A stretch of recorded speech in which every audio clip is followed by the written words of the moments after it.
sure I don't forget that.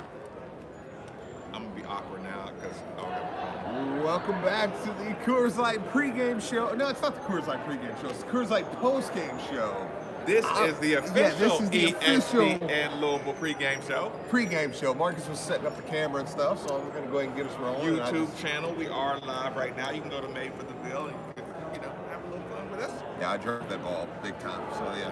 But it's nothing. No, sorry about that. Yeah, you good? Everybody good? You good on sound? I am great on sound. Okay. All right. Then we're good to go. Okay, well, let me ask you this. I mean, we seem like we're stumbling over ourselves. Is it stumbling over excitement of Georgia Tech? Is it stumbling over being so excited to see our team play again? What is the stumbling? Why are we doing that? Because I got a feeling that everybody's reacting the same way. I know, because I think it's, you've not been in the Center for 2 weeks.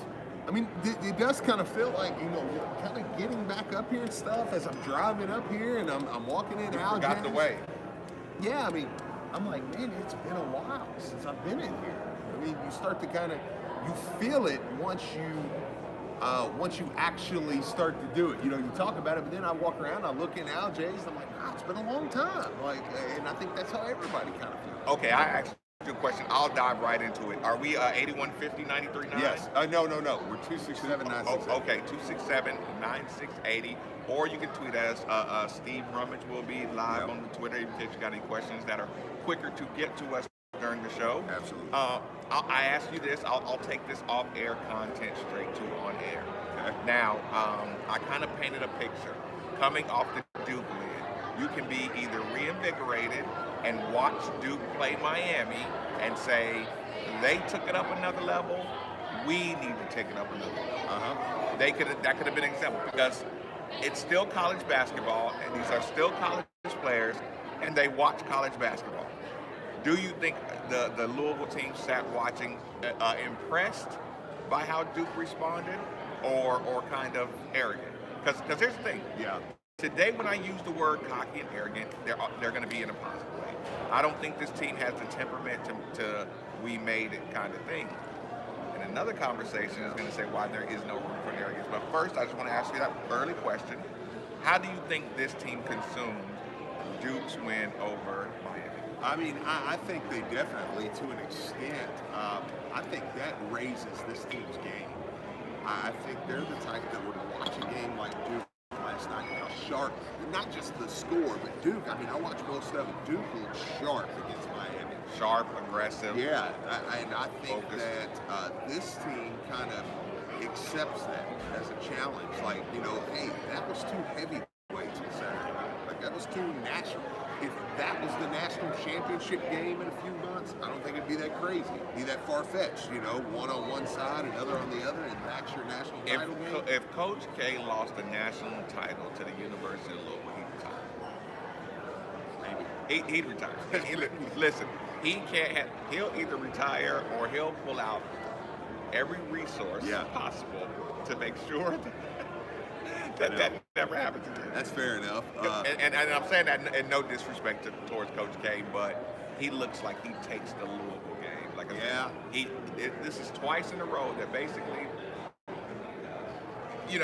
twice in a row you've basically been looked out coached. Yeah, no, I think that's fair. I mean, last year you just kind of had to come back with the press, and then you almost, I think you were so happy that in the press conference you were a little too loose if you're Coach K, because you're so happy you got out of there with the win, and you kind of told on yourself a little too honest, that you were like, man, I was getting my butt kicked basically, and just got like, hey, let's press.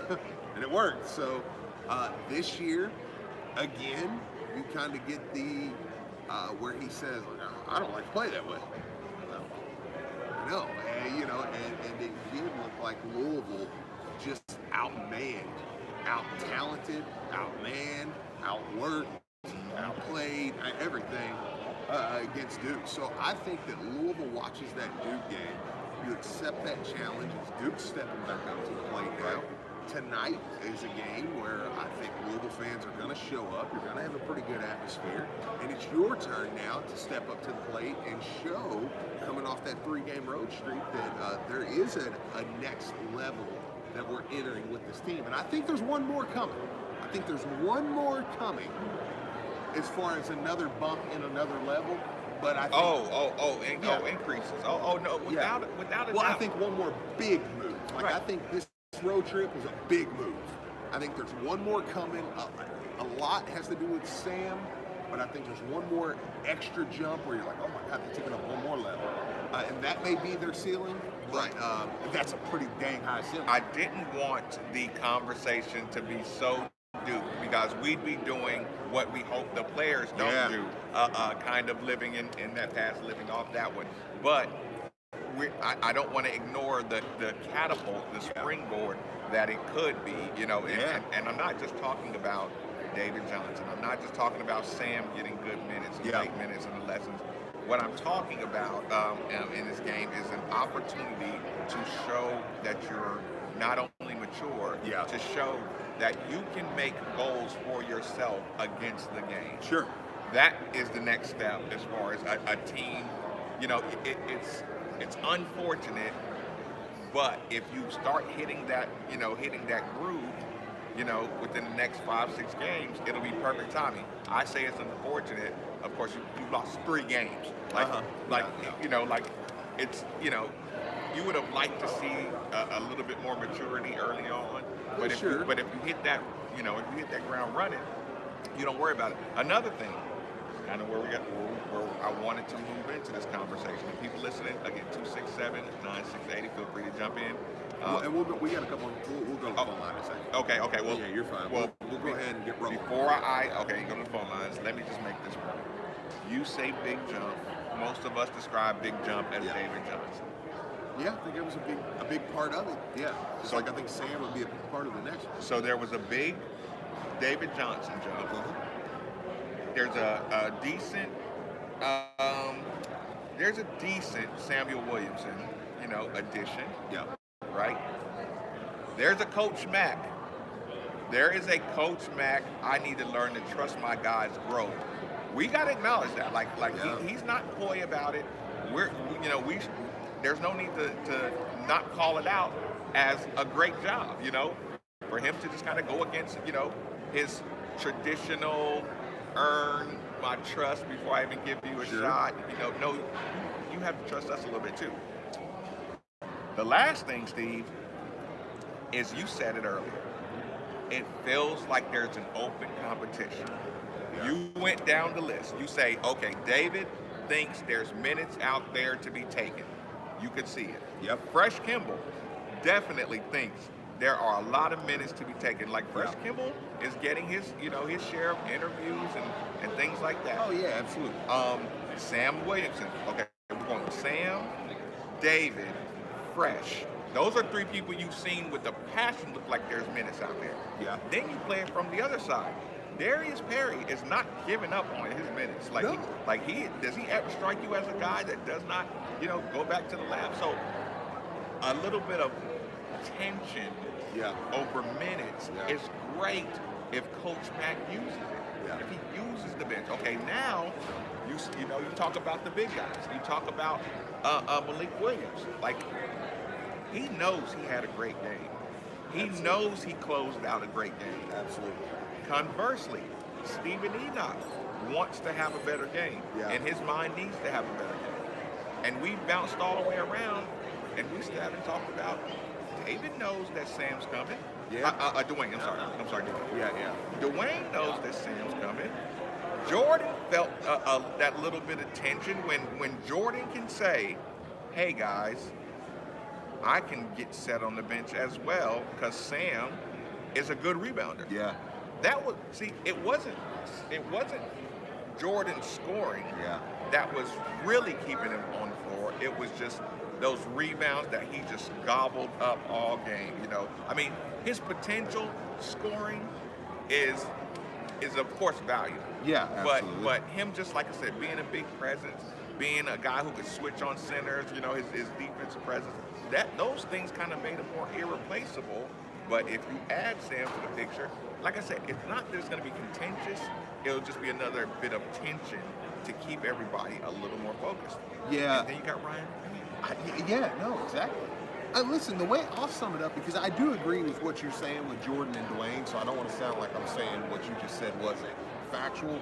But I think when I say lineup, I'm saying majority minutes or starters.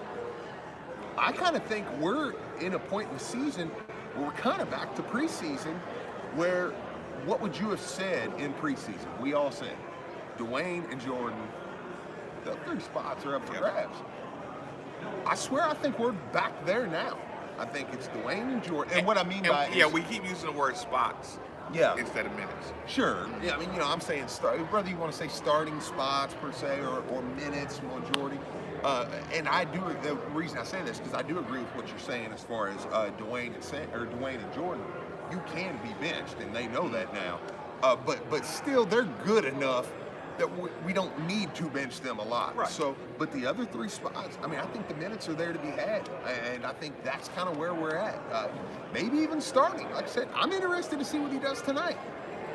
I'm really, really interested to see the starting lineup tonight. I'd be surprised if he changed it. For sure. Maybe the injury bought him one more game. Yeah. You know, because if he comes, David. Yeah, if David comes off the bench and he performs well, then there's going to be some Clemson energy probably saying, okay, this kid has earned a spot. But again, you're right. I'm interested to see. Again, I think the injury stole him another game of no controversy. Sure. Maybe 2, but I would watch Malik too. I would watch Malik tonight too. Like, I'm interested to see if his name don't pop up there. Fun. Yeah, so, okay, yeah, we're going to get to it. 267-9680 is the number. I think we got D on the line. D, welcome in. Oh, never mind, D dropped. All right. Okay, well, I guess we're good. Okay, D, okay, okay, moving forward. Yep. Expectation levels, Georgia Tech. Our rhetoric gets boring on ACC, anybody can beat you. Sure. Like, we know that, everybody knows that, anybody who watches basketball knows that there are no teams that you can just say, we will blow through. Agreed. So where do you set your level of, I don't want to say anxiety on this one, I want to say, where do you set your level of what do you demand, for lack of a better phrase? What do you need to see versus what would leave you very disappointed? Outside of win, of course, lose, of course, those are the extremes. What do you want to see coming out of this game that's going to make you say, okay, Marcus can leave at halftime because he saw this? Yeah, I mean, to me, I'm looking at execution tonight, just kind of, and I'll narrow that down a little bit, not just because obviously that's a broad statement, but you want to see the continued defensive intensity that we saw on the road, that we felt like had been defensive intensity, loose balls, rebounds, chase downs, transition. Okay, because that's what we saw on the road. Now let's see that coming back. And I did feel like we were a good road team, and just psychologically, I thought sure. This was a good road. Sure, I mean, so get close right there. Yeah. So we definitely want to see that, and then on the other side of it, I mean, I think you want to see the offense with David being not so much David, and this is why I think it's important to start him at some point. Maybe it ain't tonight. Maybe it's not tonight. But I think once you start, there's still like it's not, and I don't put a lot of emphasis on it. And I understand that too. But there's still something to be said when you're the starting point guard. And I would like to see how the offense kind of changes. So you think that would make him feel more like he's in control of the team if he's the starting point guard? Yeah, I do. I think so. I mean, just to know Sean Moss calling you from the Ville, David Johnson, it's your team. But I think there are a little bit tweaks and changes that Coach Mack will make with David, because I think David's a whole other skill set. As far as what he can do, and what he'll do with his offense. Because the thing is David changes. I mean, this is a whole new team now. Now this is a drive and dish team. I mean, like, I'm not saying we don't do a lot of the same stuff, but now this is a team that the threat is there for the penetrating dish, for the penetrating. I mean, that's a new team. Devil's advocate, David Johnson. That was basically his debut. So David Johnson is now a big part of the scouting report. Yeah. David Johnson, they will be helping out. They will be looking at his skill set. Now, do you think he's the kind of guy that will press, trying to impress the city? I don't think so. I mean, from what we now, admittedly, I'm just going off of the sample size we've watched, but I don't know how to say this without sounding. I'm about to do the whole. Some things we just know that other people don't know. Right. You can look at certain players. If you've been an athlete, you can look at players and you can tell when they're on the court who's cool and who can lose their head.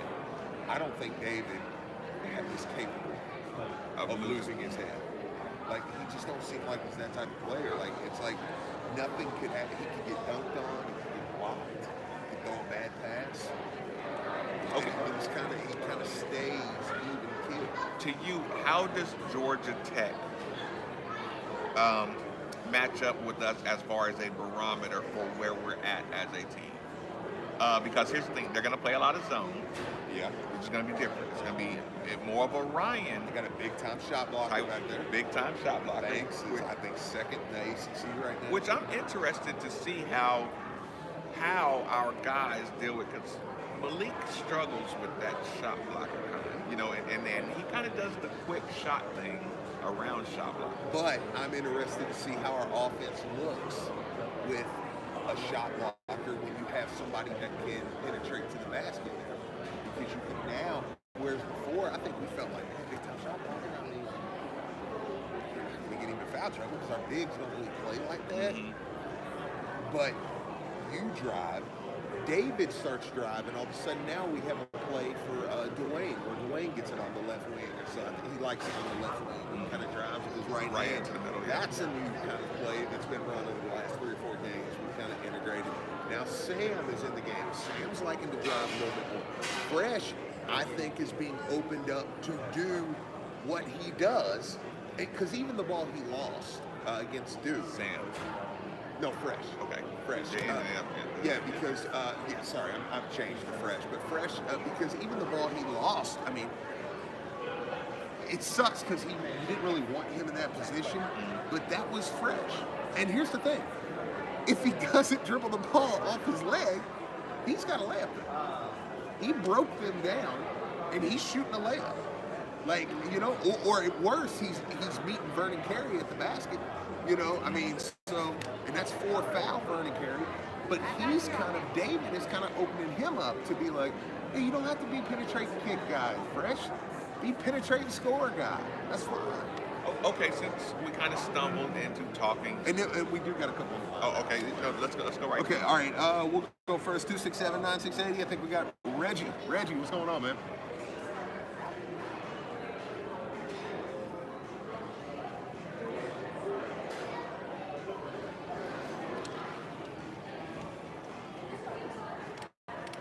Right.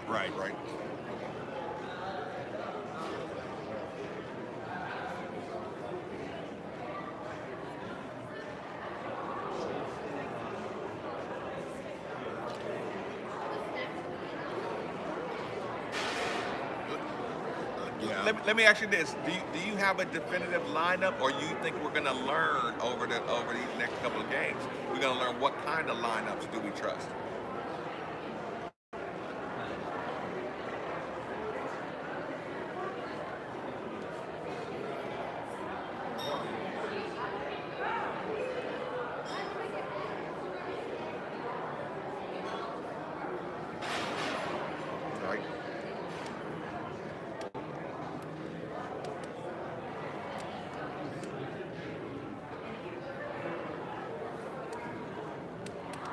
Yeah, hey, appreciate it, Reggie. And you know what, Reggie? So fast. You know what I love about what Reggie's just saying? He said they went smaller. I was thinking that too.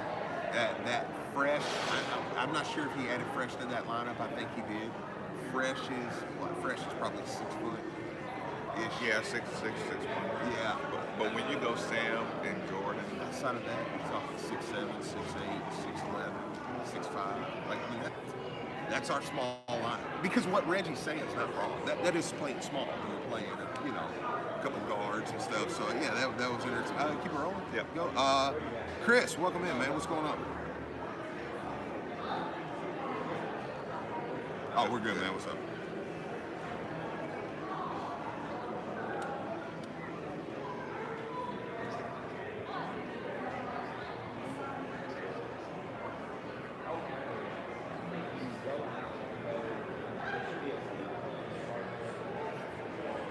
Yeah, no, yeah, I appreciate that call. Imposing will is what we've been kind of asking for the entire season. And tonight, I think there's an opportunity. You said something that kind of went, we didn't really stop and talk about, but you made a point. Georgia Tech plays a lot of zone. We have 8 zone alive so far this season. Here's what I don't want to happen, though. Yeah. I don't want the zone to turn us into facing a zone. Because sometimes you sit in practice, right? And the coach tells you, this is how we're going to attack the zone. And then the ball comes in and you dribble up the court waiting to attack the zone like coach wanted us to do. Right. Instead of when you're confident and you're rolling, you don't even think about the zone. So you get the rebound, you get the ball up court, you go score a bucket, run your sets before it really gets in a full set-up zone. You just go for it. So this is the kind of game where if you get stuck facing the zone, it's going to be so much closer of a game than it should be. Like this is a game that to me you have to force the tempo. Yeah. Which Georgia Tech is very uncomfortable with. They will turn the ball over. But again, who was it? Alex kind of called me out on the turnover point he was trying to make. I don't think this team traditionally forces a lot of turnovers, but I still think good rebounds and long rebounds and good defensive possessions and hustle to the ball, they look like turnovers. Yeah. When Duke takes a long shot, a long three-pointer, and we have guys scrambling to the ball kicks out, and you're in transition. Yeah. You get it up for it. Absolutely, yeah. You get it up for it, Judge Webb. Everybody. Yeah. So that's one big worry. Yeah. And another big worry for you. Jeez, a big worry for me tonight. I mean, I don't want it to be a one-man David show.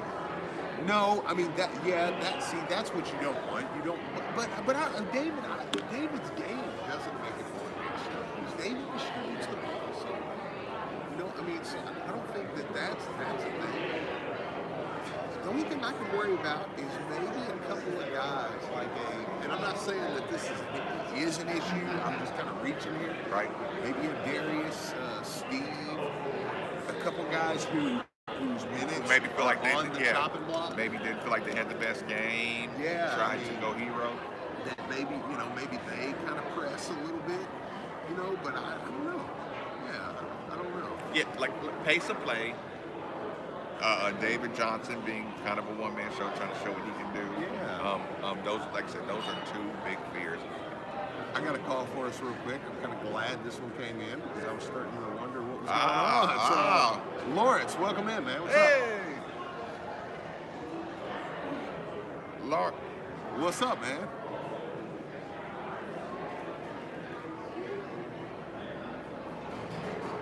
Yep, we are.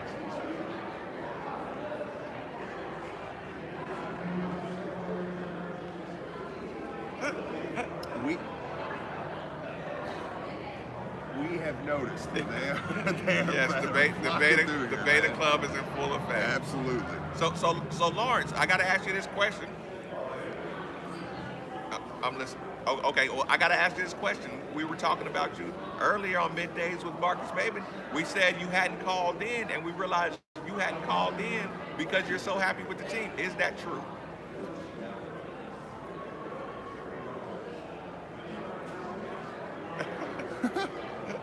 Okay, fair enough. We were, like I said, we hadn't heard you on the shows, and we thought maybe you're just way too happy with the team. How did you celebrate the Duke win?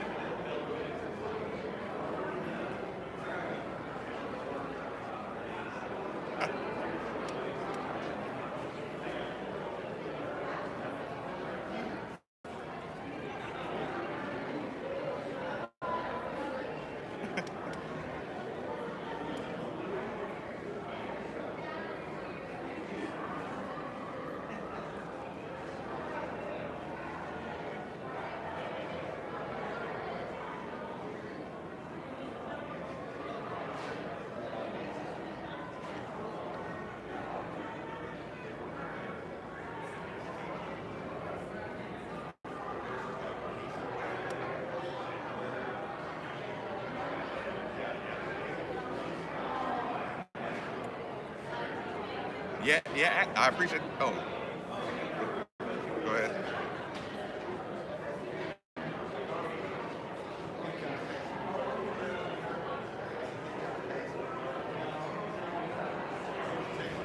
I appreciate the call. I appreciate Yeah, it. yeah, definitely. Okay, to that end, Uh, do you think David and Jordan are going to have to figure it out?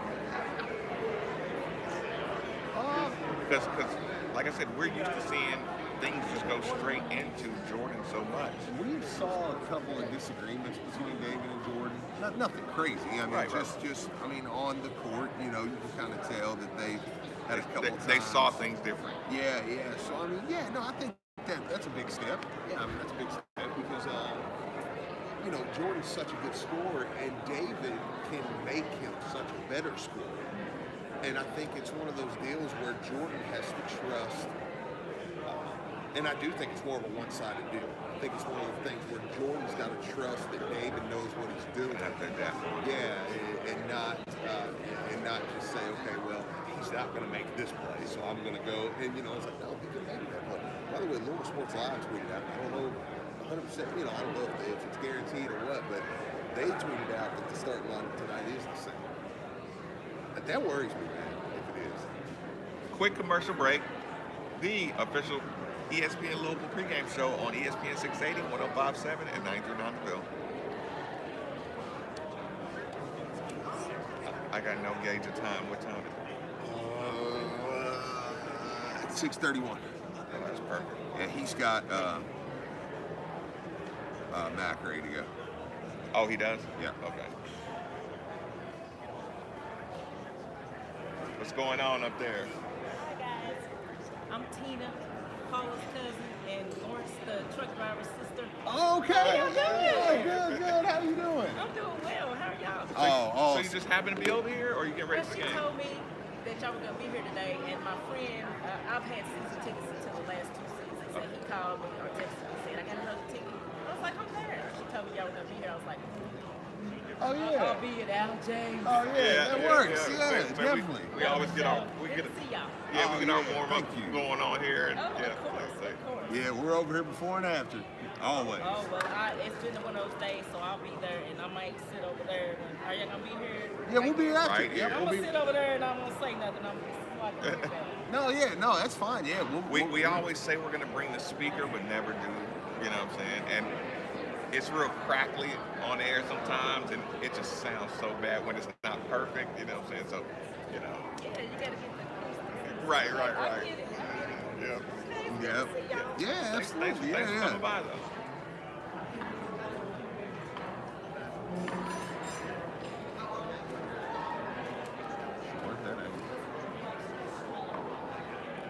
Steven, it's your birthday.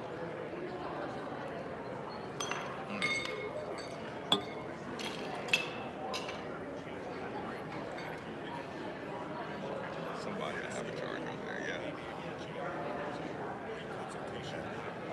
Oh, yeah.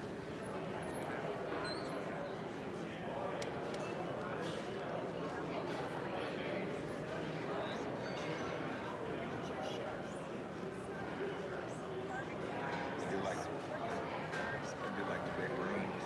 The what? I do like the big room. Oh, man, that was sweet. That's nice. Is Dwayne coming up? I ain't seen him. I mean, I ain't heard from him.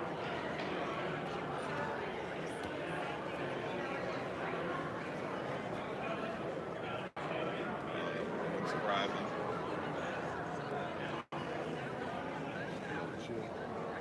So what? Come up after the game? Yeah. If he didn't get tickets, he'd probably come over here at halftime or something. Knowing I am. So, what do you expect out of specific players?